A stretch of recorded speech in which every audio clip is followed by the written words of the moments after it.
เรื่องย่อฉบับเต็มน้ำผึ้งขมทางช่อง3ทุกวันจันทร์อังคารเวลา 20:30 นาทีตอนที่1ปุริมนักธุรกิจหนุ่มเจ้าของโรงแรมสยามโฮเทลเขายังใช้ชีวิตแบบหักอกผู้หญิงไปเรื่อยๆเพราะปมจากในอดีตสันทัดเพื่อนสนิทของปุริมมาชวนเขาไปกินข้าวแต่แนะนำอะไรไปปุริมก็เบื่อสันทัดจึงแนะนำ Secret Food Tourไกด์จะพานักท่องเที่ยวไปตามตรอกซอกซอยเพื่อไปชิมอาหารท้องถิ่นสันทัดจึงจองกรุ๊ปทัวร์ให้กับปุริมเมื่อปุริมไปก็พบกับกังสดานหรือนุ้ยเธอเป็นไกด์ฟู้ดทัวร์พานักท่องเที่ยวสัมผัสรสชาติความเป็นไทยระหว่างทริปนุ้ยถูกนักท่องเที่ยวแตะอังบ่อยๆแต่ด้วยความเฟรนลี่ทำให้นุ้ยไม่คิดอะไรเมื่อจบทริปนักท่องเที่ยวชาย2 คนก็ชวนนุ้ยไปที่พักนุ้ยไม่ได้คิดอะไรเลยตามไปทั้งสองพยายามจะปล้ำนุ้ยแต่ปุริมก็มาช่วยไว้ได้ทันเมื่อปลอดภัยปุริมจึงต่อว่านุ้ยที่เชื่อคนง่ายนุ้ยกล่าวขอบคุณและขอโทษที่ทำให้เขาต้องลำบากนุ้ยจึงตอบแทนปุริมด้วยการพาเขาไปกินอาหารแบบท็อปซีเครตริมแม่น้ำเจ้าพระยาอาหารอร่อยบรรยากาศดีปุริมจึงประทับใจในตัวนุ้ยมากที่บ้านของปุริมจวงจันทร์พี่สะใภ้ของปุริมกำลังต่อว่าฉันที่ปล่อยให้ปุริมขับรถไปเองและไม่มีใครรู้ว่าปุริมไปที่ไหนและจะกลับเมื่อไหร่ทางด้านโรสแม่ของนุ้ยก็แต่งตัวและขับรถออกไปบ่อนตามเคยหลังจากที่ปุริมทานอาหารเสร็จก็ชื่นชมในการเป็นไกด์ของเธอจึงมอบนามบัตรไว้แล้วให้เธอไปหาเขาที่บริษัทเพื่อรับเธอเข้าทำงานที่บ้านจวงจันทร์บังคับให้เจลูกชายของเธอรอปุริมก่อนแล้วค่อยทานอาหารพร้อมกันปุริมขับรถมาส่งนุ้ยที่บ้านแต่นุ้ยให้ส่งแค่หน้าปากซอยปุริมตกใจว่านุ้ยอยู่ซอยนี้เพราะซอยนี้เคยเป็นที่อยู่ของแฟนเก่าของเขา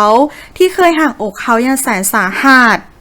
เมื่อนุ้ยกลับมาถึงบ้านก็พบว่าเชิญพ่อเลี้ยงของนุ้ยกำลังทะเลาะกับรถที่เมากลับมาและรถก็เล่นการพนันอย่างหนักจนรถถูกยึด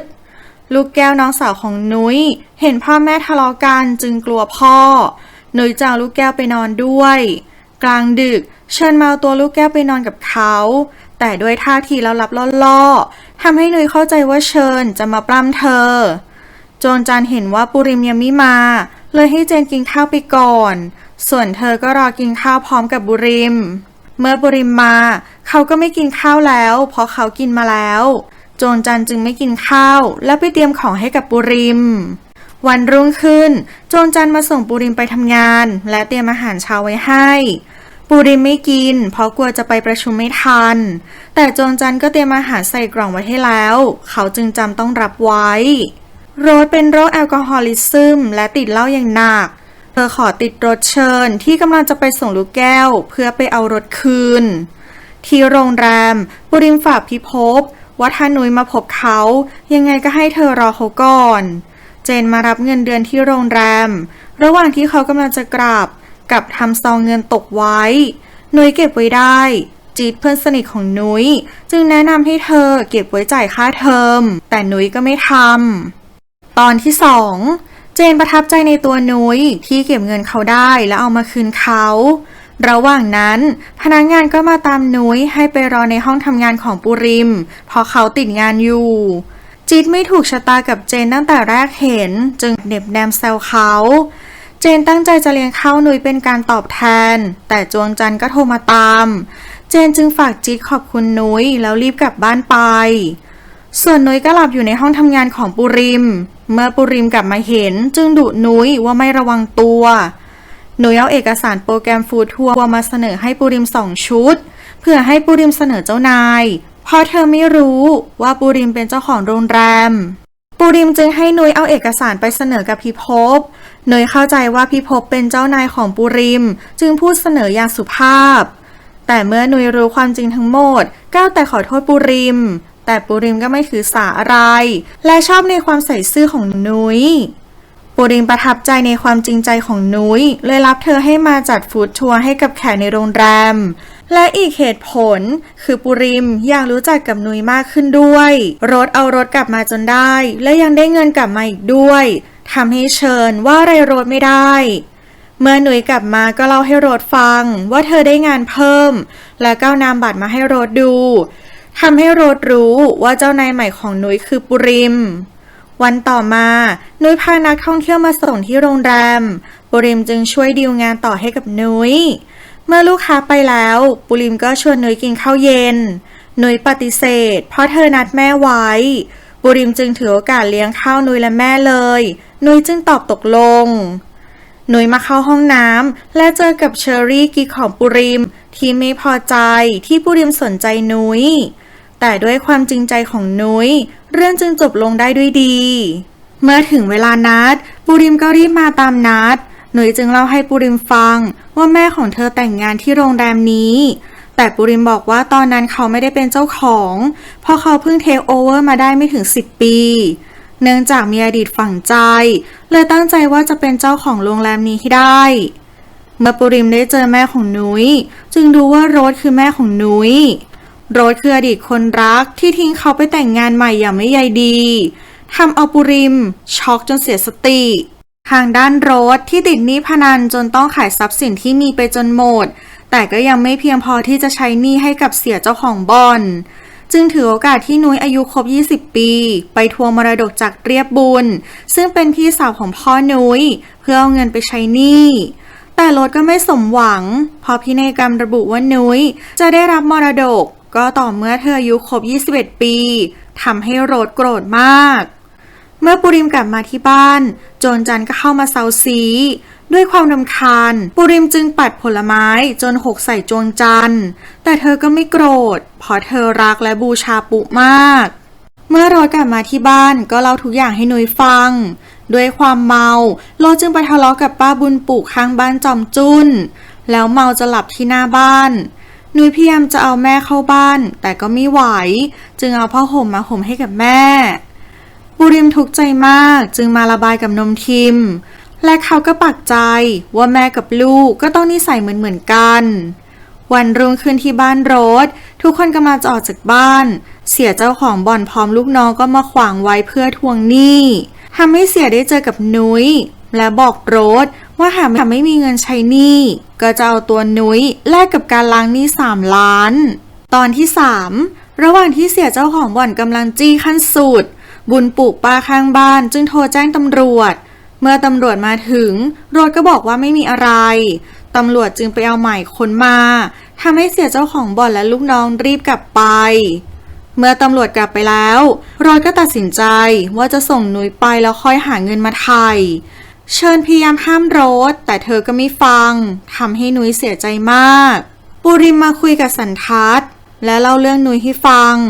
แล้วปุริมก็ยังปักใจว่านุ้ยต้องเป็นคนไม่ดีเหมือนกับแม่ของเธอแน่นอนสันทัศน์พยายามช่วยพูดแต่ปุริมก็ไม่ฟังเมื่อเจอปัญหารุมเร้านุ้ยจึงตัดสินใจยกเลิกงานทัวร์ที่ทำกับโรงแรมของปุริมเพราะกลัวว่าปัญหาของเธอจะมากระทบกับเรื่องงานเมื่อปุริมรู้ก็รีบมาถามนุ้ยแต่เขียนยังไงนุ้ยก็ไม่ยอมบอกปุริมจึงตัดสินใจมาที่บ้านของนุ้ยทำให้เขาต้องกลับมาเจอกับโรสอีกครั้งและรู้เรื่องราวทั้งหมดที่เกิดขึ้นกับนุ้ยจึงยื่นข้อเสนอซื้อนุ้ยมาเป็นภรรยาของเขาด้วยเงิน4 ล้านบาทซึ่งโรสก็ยอมตกลงแต่โดยดีเมื่อปุริมกลับมาที่บ้านก็นึกถึงอดีตที่เขาไปทำงานที่ฮ่องกง3 เดือนเพื่อซื้อกระเป๋าให้กับโรสเมื่อเขากลับมาก็พบว่าโรสมีแฟนใหม่ชื่อบุญกฤษและโรสก็กำลังตั้งท้องกับบุญกฤษได้2 เดือนทำให้ปุริมเสียใจและโกรธโรสมากวันรุ่งขึ้นปุริมก็ส่งคนมารับนุ้ยเมื่อเชิญรู้ก็ทะเลาะกับโรสสุดท้ายนุ้ยก็ยอมไปและขอร้องกับโรสว่าให้เธอเลิกเล่นการพนันเพราะไม่อยากให้เรื่องแบบนี้เกิดขึ้นกับลูกแก้วเมื่อนุ้ยไปแล้วปุริมก็โอนเงินมาให้กับโรส4 ล้านบาทเมื่อนุ้ยมาถึงปุริมก็ออกมารับปุริมจึงแนะนำกับทุกคนรวมถึงโจรจันว่านุ้ยจะเข้ามาอยู่ในฐานะภรรยาของเขาถึงแม้ปุริมจะเคยประทับใจและชอบนุ้ยแต่ความแค้นที่มีต่อโรสก็ยังสุมร้อนรุ่งอยู่ในอกทำให้เขากลายร่างจากสุภาพบุรุษเป็นปีศาจร้ายในขณะที่โจรจันก็ออกอาการไม่พอใจและแสดงออกชัดเจนว่าไม่ชอบนุ้ยจึงวางท่าเป็นปฏิปักษ์กับนุ้ยแบบชัดเจนตอนที่4 นุ้ยต้องใช้ชีวิตอยู่กับปุริมที่อารมณ์แปรปรวนเดี๋ยวดีเดี๋ยวร้ายก็ยิ่งทำให้เธอหวาดระแวงและไม่อยากอยู่ใกล้ปุริมพานุ้ยมาซื้อของใช้ส่วนตัวปุริมจะให้เงินนุ้ยไปซื้อของเพิ่มแต่นุ้ยกลับบอกว่าที่ซื้อมาครบหมดแล้วเธอไม่ต้องซื้ออะไรเพิ่มแล้วปุริมจึงหวนนึกถึงตอนที่เขาคบอยู่กับโรสพอโรสเอาแต่ซื้อของมากมายจนวงเงินในบัตรของเขาเต็มแต่เธอก็จะซื้อเพิ่มอีกปุริมจึงบอกให้โรสพอแล้วเพราะเงินที่เขาเหลืออยู่ต้องเก็บไว้ใช้อย่างอื่นทำให้โรสโกรธปุริมมากเมื่อปุริมเห็นว่านุ้ยไม่ต้องการซื้ออะไรแล้วเขาจึงแวะดื่มกาแฟทำให้บังเอิญได้เจอกับกรีดวีรวมถึงเรียบบุญด้วยปุริมแนะนำตัวว่าเป็นสามีของนุ้ยทำให้ทุกคนตกใจมากโดยเฉพาะเรียบบุญที่จำได้ว่าปุริมคือคนรักเก่าของโรสจึงรู้สึกเป็นห่วงนุ้ยเมื่อนุ้ยกับปุริมกลับมาที่บ้านปุริมก็โวยวายกับนุ้ยทำให้ทะเลาะกันใหญ่โตนมทิมจึงเข้ามาห้ามแล้วพานุ้ยมากินข้าวในครัวส่วนเรียบบุญก็มาต่อว่าโรสที่ขายลูกสาวกินแต่โรสก็ไม่สนใจและยังบอกว่าเป็นความผิดของเรียบบุญที่ไม่ให้เงินเธอทำให้นุ้ยต้องเป็นแบบนี้เรียบบุญวีรกิจจึงโมโหกลับไปพอถึงเวลาอาหารเย็นนุ้ยก็มาทานข้าวกับทุกคนในครัวไม่ยอมไปกินข้าวบนเรือนใหญ่จนปุริมต้องมาตามจนทะเลาะกันอีกปุริมโมโหจึงไม่กินข้าวเย็นโจรจันก็มาต่อว่านุ้ยที่ทำให้เกิดเรื่องวุ่นวายนุ้ยจึงพันไม่กินข้าวเย็นไปด้วยเจนกลับมาพอดีโจรจันจึงมากินข้าวกับเจนบอกกับโจรจันว่าอีก2 ปีเขาเรียนจบเขาจะพาโจรจันไปอยู่กับเขาที่อื่นเพราะเกรงใจปุริมที่รบกวนเขามานานมากแล้วทำให้โจรจันเครียดมากนมทิมเอาบะหมี่มาง้อที่ไปยุ่งกับเรื่องของนุ้ยและนมทิมก็มาขอร้องแทนนุ้ยว่าเธอยังเด็กอยู่อย่าไปอะไรกับเธอมากปุริมจึงยอมทำตามนมทิมส่วนโรสก็เมาหนักหลังจากที่เรียบบุญกลับไปเชิญจึงบอกกับสังเวียนว่าให้เหล้าเขากินน้อยๆหน่อยเจนมาเรียกนุ้ยไปกินข้าวแต่นุ้ยไม่ไปเพราะไม่อยากเจอปุริมแล้วนุ้ยก็บ่นว่าเมื่อก่อนเธอคิดว่าเขาเป็นคนดีมากแต่ตอนนี้ไม่ใช่เลยเจนจึงช่วยแก้ตัวว่าปุริมเป็นคนดีจริงๆเพราะเขารับเจนและโจรจันมาดูแลทั้งที่ไม่ใช่ญาติกันด้วยซ้ำปุริมเห็นว่านุ้ยสนิทกับเจนเพราะเป็นวัยเดียวกันเลยทำให้ปุริมออกอาการหึงนุ้ยโจรจันเห็นช่องจึงใช้โอกาสนี้สร้างความร้าวฉานในความสัมพันธ์ของนุ้ยและปุริมด้วยการพูดใส่ไฟปั่นหัวปุริมให้เข้าใจผิดนุ้ยและเจนมากขึ้นตอนที่5ปุริมเรียกนุ้ยมาต่อว่าเรื่องเจนที่เธอทำตัวสนิทสนมกับเจนมากเกินไปจึงทะเลาะกันใหญ่โตนุ้ยจึงเตลิดหนีออกจากบ้านไปฉันจะไปบอกปุริมแต่โจรจันก็มาห้ามไว้นุ้ยไม่มีที่ไปและไม่มีเงินเลยนั่งแท็กซี่มาที่บ้านนุ้ยเห็นว่าเชิญกับโรสกำลังทะเลาะกันเรื่องเธอคนขับแท็กซี่ก็มาเร่งทวงเงินบุญปลูกผ่านมาจึงมาช่วยจ่ายค่าแท็กซี่ให้ระหว่างนั้นฝนตกบุญปู่จึงรีบเข้าบ้านไปแล้วบอกกับนุ้ยว่าให้รีบเข้าบ้านเช่นกันนุ้ยร้องไห้เสียใจตากฝนอยู่หน้าบ้านลูกแก้วมาเห็นจึงจะเรียกนุ้ยแต่นุ้ยก็ห้ามไว้แต่แล้วก็มีปุริมที่เข้ามาโอบกอดนุ้ยในยามที่มืดมนอีกครั้งแล้วรับนุ้ยกลับบ้านไปคืนนั้นนุ้ยไข้ขึ้นสูงจนไม่ได้สติปุริมเป็นห่วงนุ้ยมากจึงเฝ้าดูแลนุ้ยทั้งคืนเมื่อนุ้ยฟื้นขึ้นมาเห็นปุริมอยู่ใกล้ชิดก็ตกใจคิดว่าปุริมล่วงเกินเธอตอนไม่ได้สติจึงอาละวาดโวยวายควบคุมอารมณ์ไม่ได้ที่โรงแรมปุริมโมโหฟาดงวงฟาดงาใส่ทุกคนจนสันทัดโกรธปุริมจึงตามมาง้อสันทัดจนหายโกรธ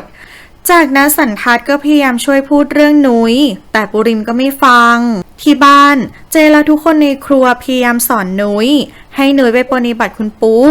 และเตรียมผลไม้ไว้เพราะปุริมชอบกิน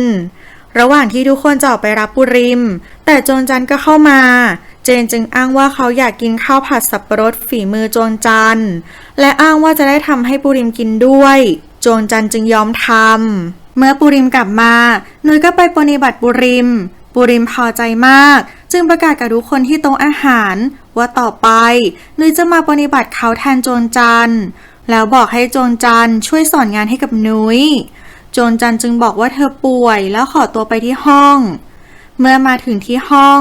จวนจันโกรธมากที่หนุยจะมาทำหน้าที่แทนเธอจึงอาละวาดขว้างปาข้าวของด้วยความอิจฉาริษยาและขับแค้นใจมากระหว่างนั้นเจนก็ขึ้นมาหาจวนจันด้วยความเป็นห่วงจวนจันจึงเล่าทุกอย่างให้กับเจนฟังว่าที่ปุริมซื้อหนุยมาก็เพื่อแก้แค้นแม่ของหนุยด้านหนุยก็รอให้จวนจันมาสอนการปฏิบัติปุริมที่ห้องนอนของปุริมแต่รอนานแล้วจวนจันก็ยังไม่มาปุริมจึงสอนหนุยด้วยตัวเองทำให้ความสัมพันธ์ของปุริมและหนุยเป็นไปในทางที่ดีขึ้นส่วนจวนจันก็ย้ำกับเจนว่าห้ามลืมบุญคุณของปุริมจวนจันจึงย้อนนึกถึงอดีตตอนที่ปานสามีของเธอป่วยหนักจวนจันจึงขายบ้านและรถเพื่อเอาเงินมารักษาปานแต่สุดท้ายปานก็ตายปุริมเป็นเพื่อนสนิทของปานจึงรับจวนจันและเจนมาอุปการะ